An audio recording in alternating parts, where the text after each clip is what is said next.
بسم اللہ الرحمن الرحیم۔ ہم ہر روز اتنی فضول گفتگو کرتے ہیں، اگر سارے دن کا کلام اکٹھا کیا جائے ان میں 5 یا 10 منٹ میں کام کی گفتگو ہوتی ہے، باقی سارا دن ہم فضول گفتگو کرتے ہیں۔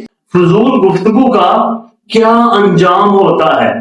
حضرت ابوبکر شبلی علیہ رحمہ ایک بہت بڑے صوفی اللہ کے بزرگ گزرے ہیں۔ انہوں نے اپنے ہمسائے کو خواب میں دیکھا، پوچھا کہ اللہ تعالیٰ نے تیرے ساتھ کیسا معاملہ کیا، کیا معاملہ فرمایا آپ کے ساتھ؟ اس نے کہا جی میں قبر کی ہولناکیوں سے گزرا، منکر نکیر کے سوالات بتانے میں دشواری پیش آئی۔ اس نے کہا کہ میں قبر کے سوال نہیں دے رہا تھا، مجھے سوال کے جواب دینے میں مشکل پیش آ رہی تھی، میں جواب دیتے دیتے پریشان ہو رہا تھا، یعنی مجھ سے قبر کے سوال نہیں بن پڑ رہے تھے۔ میں نے سوچا کہ لگتا ہے میرا خاتمہ ایمان پر نہیں ہوا۔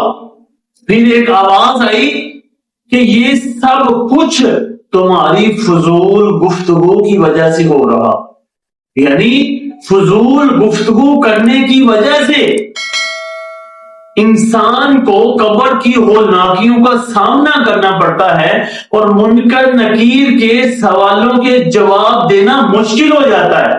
حضرت ابوبکر شبلی علیہ رحمہ نے فرمایا کہ پھر آگے کیا ہوا؟ اس نے کہا پھر مجھ پر عذاب کو مسلط کیا گیا، اب عذاب کے فرشتے میری طرف بڑھ رہے ہیں، میرے اور عذاب کے فرشتوں کے درمیان ایک خوبصورت انسان رونما ہوا۔ جب وہ صاحب میرے اور عذاب کے درمیان میں آئے، اب عذاب کے فرشتے بھی رک گئے اور مجھے منکر نکیر کے سوالوں کے جواب بھی اس نے یاد دلائے۔ اب میں نے سوالوں کے جواب بھی دیے اور عذاب بھی ٹل گیا۔ پھر میں نے اس صاحب کو جاتے ہوئے پوچھا کہ جناب آپ کون ہیں؟ تو اس نے کہا جی کہ آپ کے کثرت سے درود شریف پڑھنے کی وجہ سے مجھے پیدا کیا گیا ہے۔ یعنی اگر ہم نے عذاب قبر سے بچنا ہے تو ہمیں چاہیے کہ ہم کثرت سے درود شریف پڑھا کریں۔